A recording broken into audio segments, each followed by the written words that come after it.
वालेकुम पाकिस्तानियों, मैं हूं सैयद अबू बकर बुखारी आपके सामने हाजिर हूं हालात हाजरा के ऊपर कुछ तज्ज़ियात के साथ। पाकिस्तान की सियासत के अंदर बहुत सारी चीज़ें ऐसी हो रही हैं कि जो ये बताती हैं कि आने वाले वक्त में क्या होने वाला है।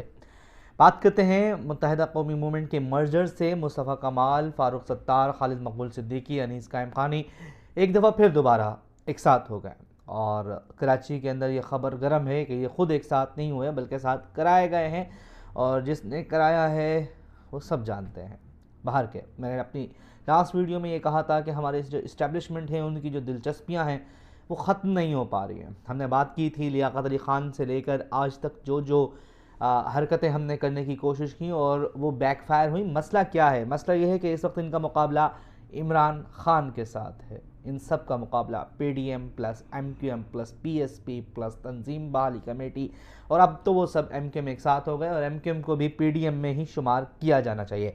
वजह क्या है? वजह यह है कि रात को कल धमकी दी गई शाम 5 बजे के करीब कि हम देखते हैं इलेक्शन कैसे होता है, हम धरना दे के दिखाएंगे। गो के नहीं दे सकते थे। रात को पीपल्स पार्टी ने एक अच्छे बच्चे की तरह कहा कि जनाब चूंकि MQM को हमें साथ लेके चलना है इसलिए हम इलेक्शन मुलतवी करते हैं। आज सुबह इलेक्शन कमीशन ने वो फैसला उड़ा के रख दिया। ये भी नहीं मालूम कि क्यों उड़ाया, क्योंकि इलेक्शन कमीशन तो पापा जी के हुक्म के ऊपर चलता है और पता नहीं पापा जी क्या चाह रहे।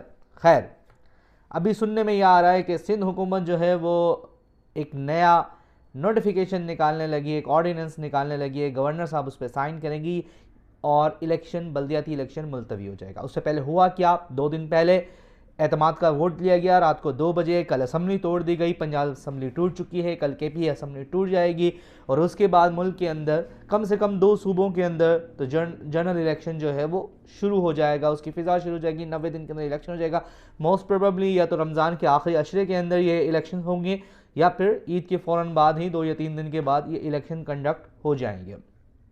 अब बात करते हैं कराची की। कराची के अंदर खौफ क्या है? कराची के अंदर खौफ है निकम्मेपन का, नाअहली का। कराची के अंदर खौफ ये है कि आपने पिछले कई सालों से कराची को जो लावारिस छोड़ के रखा हुआ है उसको आपने किस तरीके से एक्सक्यूज़ करना है।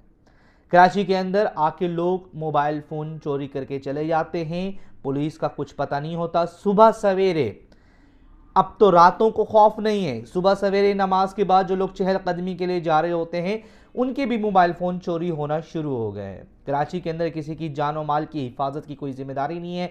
सिंध हुकूमत हमें इंफ्रास्ट्रक्चर देने को तैयार नहीं है। मुत्तहिदा कौमी मूवमेंट, जिसकी पिछली दफ़ा भी बल्दियात की गवर्नमेंट थी, उससे पिछली दफ़ा भी बल्दियात की गवर्नमेंट थी, वो कोई परफॉर्मेंस देने को तैयार नहीं है। और इस दफ़ा PTI का साथ छोड़कर उन्होंने जो थोड़ा बहुत वोट बोइंग था वो भी अपनी तरफ से मुतनफ़र कर लिया, क्योंकि आटा अब चला गया है 150 रुपये किलो और अभी सुनने में आ रहा है कि वापस नीचे हो गया है। तो इस दौरान जो मिल मालिकान का फ़ायदा कराया गया है उसका ज़िम्मेदार कौन है? आवाम लाइनों में लग रही है आटे के लिए और आवाम रुल रही है। एक आदमी की सिर्फ इस वजह से मौत हो गई कि वो आटा लेने के लिए लाइन के अंदर खड़ा हुआ था और शायद उसको आटा नहीं मिला, कोई हफ्से भेजा का मसला था, उस चक्कर के अंदर उसका इंतकाल हो गया। क्या हमारा मुकद्दर यही है कि इस दौर के अंदर जब कतर जैसा एक छोटा सा मुल्क वर्ल्ड कप कराने के बाद 3000 बसों को दुनिया को डोनेट कर रहा है, तो हम ये ख्वाहिशमंद होते हैं कि जी थोड़ी सी बसें हमें भी दे दें ताकि हमारा मसला हल हो जाए। एक मुल्क, कतर जैसा मुल्क, जिसके पास सिवाय गैस के ज़खायर के कुछ भी नहीं है, उसके पास टूरिज़म नहीं है, लेकिन उसने एक आर्टिफिशियल टूरिज़म जनरेट किया। सिंगापुर जैसा एक छोटा सा मुल्क कई $100 बिलियन की GDP रखता है, जिसके पास सिवाय एक पोर्ट के कुछ नहीं था, उसने ये सब कुछ करके रख दिया। इसी तरीके से स्विट्ज़रलैंड जैसा मुल्क जिसके अंदर सिर्फ सयाहत थी, तो ये वो हमसे बहुत आगे है। यूरोप के कई ममालिक आप उनकी मिसाल देख लें जिनके पास कोई बहुत बड़ी आर्मी नहीं है, लेकिन होता क्या है कि वहाँ के हुक्मरान डिलीवर करते हैं। हमारे यहाँ भुट्टो को हमने ज़िंदा रखना है, हमारे यहाँ हमने नवाज शरीफ को शेर बना के पेश करना है, लेकिन आवाम का कोई नहीं सोचता। ये आवाम का कौन सोचेगा? इस आवाम के बारे में आवाम को खुद सोचना पड़ेगा। आज जो शख्स टक्कर लेके खड़ा हुआ है इनके सामने, हमें देखना पड़ेगा कि हमें उसको सपोर्ट करना है या नहीं करना। और अभी तक जो बात है, आवाम उसको सपोर्ट कर रही है। पंजाब के अंदर रातों रात 186 بندے پورے کرنا ہے کہ اسپیکر ساتھ ملا لیں، 187 ہو گئے، اسمبلی توڑ دینا۔ پرویز الہی جو ہمیشہ اسٹیبلشمنٹ کا راستہ دیکھتے ہیں کہ جناب والا ان کا من کہاں ہے، وہ بھی عمران خان کے ساتھ کھڑے ہیں، کیونکہ ان کو پتہ ہے ان کی آنے والی نسلوں کی سیاست عمران خان کے ساتھ ہی محفوظ تصور کی جائے گی۔ کراچی کے اندر بلدیاتی الیکشن نہیں ہونے دیے جا رہے کیونکہ ان کو معلوم ہے کہ شکست فاش ان کا مقدر ہوگی۔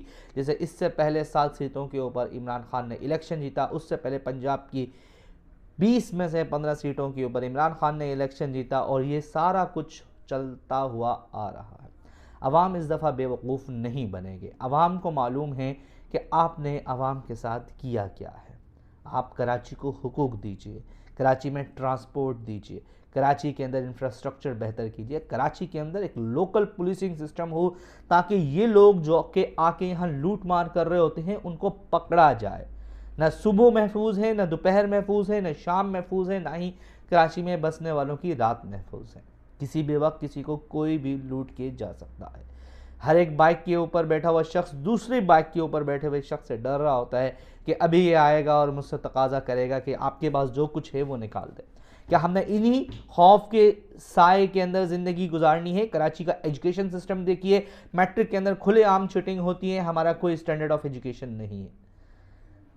اور اگر آپ انٹیریئر سندھ کے اندر چلے جائیں تو حالات اس سے بھی برے ہیں۔ کراچی میں پھر بھی انٹرمیڈیٹ لیول کے اوپر ایک بہتر نظام ہے، لیکن سندھ کے اندر ایک منڈی لگی ہوئی ہوتی ہے، جس نے جو کرنا ہے وہ کیجئے۔ اپنے رشتہ داروں کا، اپنا عزیز و اقارب کا، سب کا خیال رکھیے گا، اور اس دعا کے ساتھ کہ پاکستان ترقی کرے، کراچی کے لوگوں کو ان کے حقوق ملیں، پاکستان ایک بہتر ممالک کی صف میں شامل ہوں، اور پاکستان کے لیے جو سوچتے ہیں اللہ تبارک و تعالی ان کا حامی و ناصر ہو۔ بہت شکریہ، مجھے اجازت دیجیے، اللہ حافظ۔